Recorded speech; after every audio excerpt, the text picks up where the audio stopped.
आज बात करते हैं इतिहास के उस तूफान की जिसने सिर्फ एक देश को ही नहीं बल्कि पूरी दुनिया। स्वतंत्रता, समानता, बंधुत्व, ये सिर्फ 3 शब्द नहीं हैं।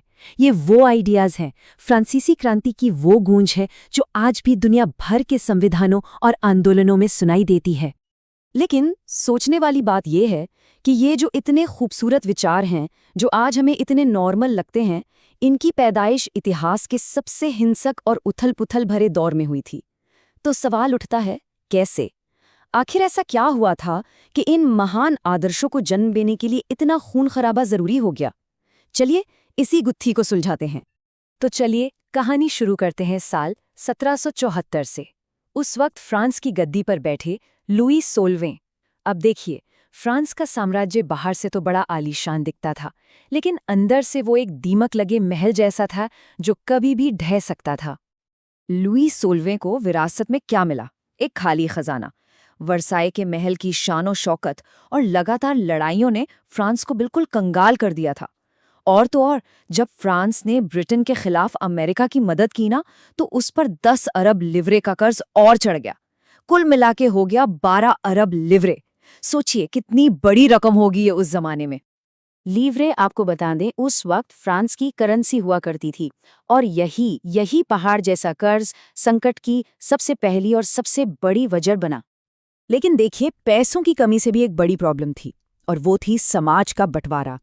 फ्रांस का समाज 3 हिस्सों या कहें एस्टेट्स में बटा था। पहले 2 एस्टेट्स यानी पादरी और अमीर लोग, ये लोग आबादी में तो सिर्फ 3% थे, लेकिन देश की 1/3 से ज्यादा जमीन इनके पास थी। और सबसे मजे की बात, ये कोई टैक्स नहीं देते थे, 0। सारा का सारा बोझ किस पर था? तीसरे एस्टेट पर, मतलब बाकी के 97% लोगों पर। उस दौर में लोगों का गुस्सा एक कहावत में साफ झलकता था। कहते थे, कुलीन व्यक्ति मकड़ा है और किसान मक्खी। मतलब तीसरा एस्टेट ही पूरा देश चला रहा था और वही इस जाल में फंसा हुआ था। तो माहौल तो एक बारूद के ढेर जैसा था ही। और इस पर गिरी 2 चिंगारियां, पहली भूख की और दूसरी नए विचारों की। और फिर जो धमाका हुआ, उसने पूरे फ्रांस को अपनी चपेट में ले लिया। तो पहली चिंगारी थी भूख। देखिए, हो क्या रहा था कि फ्रांस की आबादी तो बढ़ रही थी, लेकिन अनाज उतना नहीं उग रहा था। फिर ऊपर से फसल भी खराब हो गई। नतीजा, पावरोटी जो गरीबों का मेन खाना था, उसकी कीमतें आसमान छूने लगी। अब सोचिए, जब लोग अपने बच्चों के लिए रोटी तक ना खरीद पाएं, तो क्या होगा? गुस्सा सड़कों पर उतर आया, दंगे होने लगे। और इसी भूखमरी और गुस्से के बीच एक और आग फैल रही थी, विचारों की आग। एक नया पढ़ा लिखा मिडिल क्लास उभर रहा था। व्यापारी, वकील, पढ़े लिखे लोग। ये लोग अब सवाल उठा रहे थे कि भाई, किसी को जन्म से ही खास अधिकार क्यों मिले? फिलोसोफर्स की बातें फैल रही थीं कि राजा कोई भगवान का भेजा हुआ दूत नहीं है। सरकार तो जनता के साथ एक कॉन्ट्रैक्ट है। और आज़ादी और बराबरी, ये किसी की मेहरबानी नहीं, बल्कि हर इंसान का हक है। और बस फिर आया साल 1789। वो साल जब सदियों पुरानी राजशाही कुछ ही महीनों में ताश के पत्तों की तरह बिखर गई। अपना खाली खजाना भरने के लिए लुई 16वें ने एक बहुत बड़ी गलती कर दी। उसने 1775 साल बाद एस्टेट्स जनरल यानी तीनों एस्टेट्स की एक मीटिंग बुलाई। मकसद था नए टैक्स लगाना। लेकिन उसने तो ये मीटिंग बुलाई थी टैक्स के लिए, और वही मीटिंग बन गई क्रांति का स्टेज। इसके बाद तो घटनाएं इतनी तेजी से घटीं कि सब हैरान रह गए। 20 जून तीसरे स्टेट ने खुद को नेशनल असेंबली घोषित कर दिया और एक टेनिस कोर्ट में कसम खाई कि नया संविधान बनाए बिना नहीं हटेंगे। फिर 14 जुलाई गुस्साई भीड़ ने बास्तील के किले पर धावा बोल दिया, जो कि राजा की तानाशाही का सिंबल था। और फिर 4 अगस्त को, सिर्फ एक रात में, नेशनल असेंबली ने सदियों पुरानी सामंती व्यवस्था और सारे स्पेशल अधिकारों को खत्म कर दिया। लेकिन कहानी यहीं खत्म नहीं हुई। क्रांति अब अपने सबसे कट्टर और सबसे हिंसक दौर में पहुंचने वाली थी। एक ऐसा दौर जहां गणतंत्र बनाने की बहुत भारी कीमत चुकानी पड़ी। तारीख थी 21 सितंबर 1792। इस दिन राजशाही को हमेशा हमेशा के लिए खत्म कर दिया गया और फ्रांस को एक रिपब्लिक यानी एक गणतंत्र घोषित किया गया। मतलब अब सत्ता राजा के पास नहीं, बल्कि जनता के चुने हुए लोगों के पास थी। और इसी दौर में सामने आया गिलोटिन, जो क्रांति की हिंसा का सबसे खौफनाक सिंबल बना।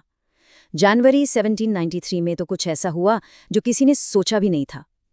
राजा लुई 16वें पर देशद्रोह का केस चला और हजारों लोगों की भीड़ के सामने उसे गिलोटिन से मौत की सजा दे दी गई। पर अब एक अजीब मोड़ आया। क्रांति अब खुद से ही लड़ने लगी थी। दो अलग अलग सोच आमने सामने थीं। एक तरफ थे मैक्सिमिलियन रॉबेस्पियर। उनका मानना था कि रिपब्लिक के दुश्मनों को खत्म करने के लिए आतंक जरूरी है, मतलब एकदम तेज और बेरहम इंसाफ। वहीं दूसरी तरफ कैमिल डेस्मोलिन्स जैसे लोग थे जो कह रहे थे, भाई आज़ादी का मतलब खुशी है, इंसाफ है, अपने ही लोगों के सिर काटना नहीं।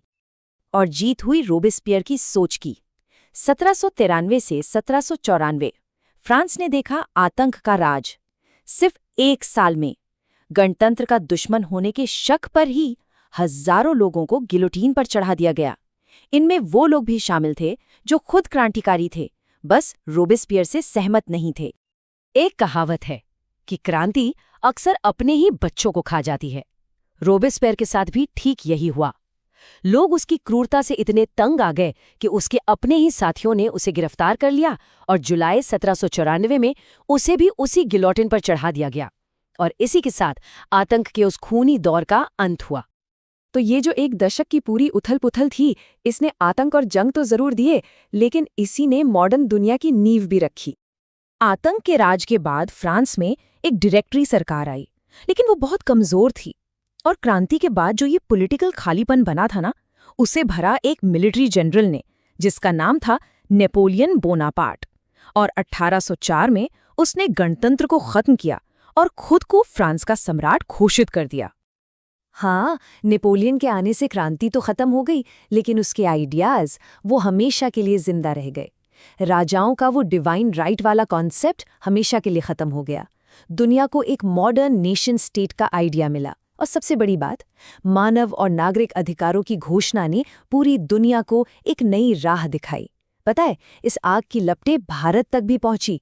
टीपू सुल्तान और राजा राम मोहन रॉय जैसे लोगों ने भी इसके आदर्शों से बहुत कुछ सीखा। तो आखिर में हम घूम फिर कर उसी सवाल पर आ जाते हैं। फ्रांसीसी क्रांति ने दुनिया को स्वतंत्रता, समानता और बंधुत्व जैसे महान विचार तो दिए, लेकिन इन तक पहुंचने का रास्ता आतंक, हिंसा और जंग से होकर गुजरा। तो क्या ये सच है कि बड़े बदलावों के लिए हमेशा इतनी बड़ी कीमत चुकानी ही पड़ती है? ये एक ऐसा सवाल है जिस पर सोचना तो बनता है।